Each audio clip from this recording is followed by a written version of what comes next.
Hello everyone. Today we're going to go over using mobile technology in education. It's very important to think about a few key points when thinking about using technology in your classroom. The first one is device availability. The second is the technology that might be available to you. The third is immersive technology. And the fourth is acceptable use policies. When thinking about using technology, you need to think about the device that you will be using or your students will be using. Are you going to be presenting something to the students? Will they need to be using a device to watch your presentation or to interact with the experience that you are giving them? Is there enough devices for all students to use? Is there something that you have to do to sign up to use these devices, or are students bringing these devices from home? Are the devices going to work on the internet that you have at your school or wherever you're doing the technology experience? All these are very important to think about when planning on using technology in your classroom.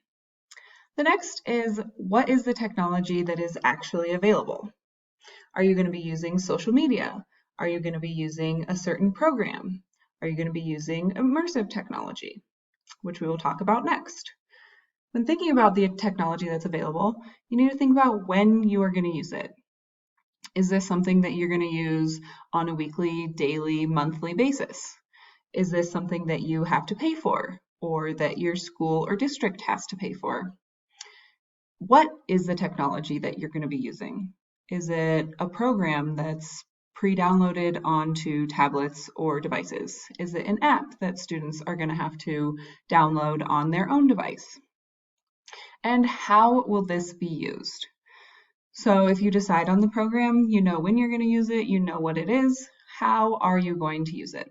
It's very important to present the information to your students in a way that they understand. So making sure that you have a full plan of using the technology will help making using it easier. The next is immersive technology. And immersive technology includes virtual reality and augmented reality, or AI. So there's apps that allow students to go on virtual field trips that can take them to places that might not be accessible for you. You can go to various museums, you can go to different places in the world. You can even look on Google Maps and just go to Street View and see different areas and just what the street looks like. So those kinds of technologies, that's definitely a pro. You can take kids where they might not be able to go otherwise. These technologies are also available on various devices. Most of the time you can use them on a laptop, on a cell phone, or on a tablet.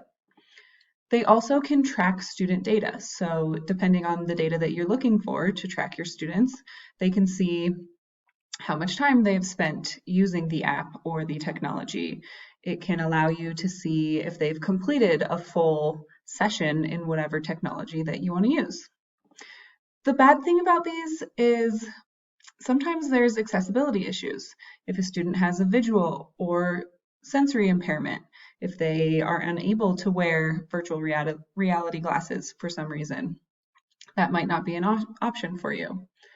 Is there space for all of your students to wear the virtual reality goggles and move around freely without injuring themselves or others?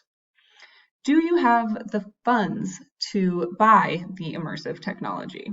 There are definitely free apps and things that you can do that are not as expensive as full-on virtual reality glasses or AI, but that's something that you need to keep in mind when thinking about using immersive technology. The final thing is acceptable use policies. Do you know that your district has an acceptable use policy? If there is technology that is being used and devices that are being used, your district has an acceptable use policy. This is something that everyone needs to review. You, your students, their parents, everyone needs to know what is in this policy.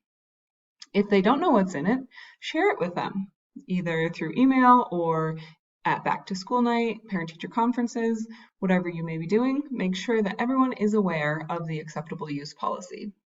And the last thing is following this policy. Super important that everyone knows what the repercussions are if you don't follow the policy and how you can change anything that might be in the policy or that you don't trust or understand.